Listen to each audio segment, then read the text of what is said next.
pogi. Si Kuya Kim o si Ali? Hindi ko po sasabihin kay Kuya Kim. Pero kagaya ng aking kapatid na si Kuya Kim, ako rin po ay nasa telebisyon bilang isang broadcast journalist. Ngunit, sa totoo lang, ang pangarap ko sa buhay ng bata pa ako ay maging isang misyonaryo. Ngunit hindi ko yung nais sa katuparan. Kaya ang pinangako ko sa Panginoon na kung saan na niya akong dadaling karera, bibigyan ko ang puso ng misyonaryo doon. Ang trabaho ko ay umikot sa iba't ibang lugar dito sa ating bansa para kunin ang kwento ng mga kapatid natin na nag-iwanan sa nilayan ng lipunan. Ngunit, sa pagdilipot ko dito sa District 1, nakita ko na ating mga kabayan na merong hinaing na kaya naman masolusyonan ng gobyerno. Narito mismo sa inyong distrito. Minsan, mismo nasa barangay ninyo. Minsan na, kayo mismo yun. At kung meron ang isang bagay na natutunan sa aking trabaho, kahit ano pala ang iiyak ng taong bayan, kahit turuan pa tayo para humingi ng suporta mula sa gobyerno. Kung hindi marunong makinig ang gobyerno, ika nga po sa Mayorme, kaya pa rin pala tayo lahat. Kaya nung tinanong ko ni Yorme kung maaari niya ako makita na bilang di si Alcalde, tinignan ko kung pareho kami ng puso. Dahil bilang isang broadcast journalist, meron po ako mga pinaglaban na sektor ng lipunan para marinig ang kanilang mga boses. Pero bago yun, alam ko dito sa District 1 sa Togo, ang tawag niyo sa aking ama ay Bulaklak Tuwa. Mahilig po siya sa polo shirt na mabulaklak, nalala po. Makwento ko lang. Dahil ako po ang punso sa anin na magkakapatid, alam po ng buong pamilya ko, lalo-lalo na ng mga kapatid ko, na pag ako ay tumayo sa isang bagay, kahit po magkampihan silang lahat, hindi po ako natitingnan. Eh, nalaman ko na makaibigan. Pinagplanuhan po nila ako, nalaman ko na ipapasok po nila sa akin ang polo shirt ng aking ama. At sa nervous ko na ipipilit nila yun sa akin, inuna ko sila. Kaya kinabukasan, may malaking bulaklak na po ang aking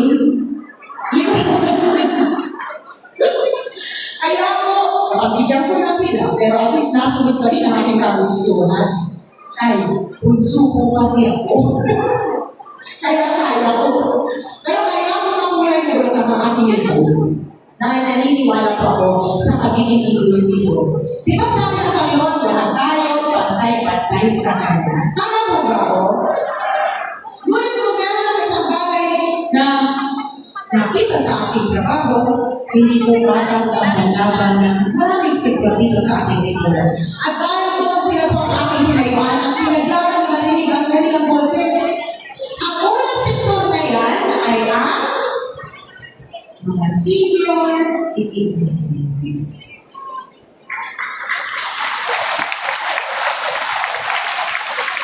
Alam niyo, kahit na sa telebisyon ako nagtatrabaho, mahihain po ako, pero bumaba na. Masusunod kasi kasama kayo eh. Pero kung nandito po ako, nandito niyo po ako, okay lang? Kayo po, dito, nandito niyo po ako, okay lang? Alam niyo, para sa akin kasi, ang mga senior citizens, kung hindi na kami ginagdati at inalagaan, wala naman kami lahat dito eh. Kaya ngayon na nagbaliktad na, kami naman malakas, kami naman dapat ang mag-alaga at magmahal sa inyo.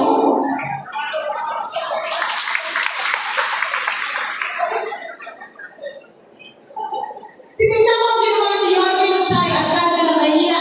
Nakita mo, mahal na mahal po niya ang mga senior citizens. Naramdaman niyo po ba yun? Alam niyo, ngayon po ako nakakita ng senior citizen na naka-wheelchair po ng 10 taon na hindi naglalakad. Nung makita kami ni Yorme, bigla na lang tumayo at tumalon at sumigaw lang, bumalik ka na. Sabi ko, grabe pala, mahal ka ng mga seniors. At alam niyo, nalaman ko, ang mga senior citizens po ang nagtatanggol kay Yorme pag may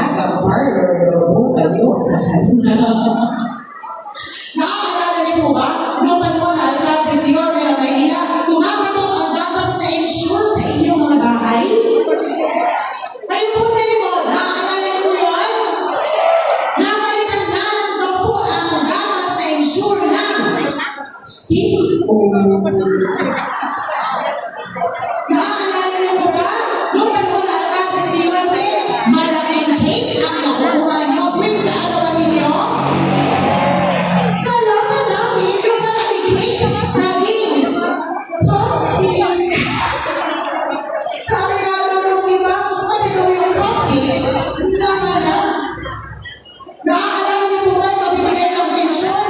Yan ibang daan. Nag-umpisa po lahat ng yan noong panahon na si Yorme ay alkalde ng Maynila.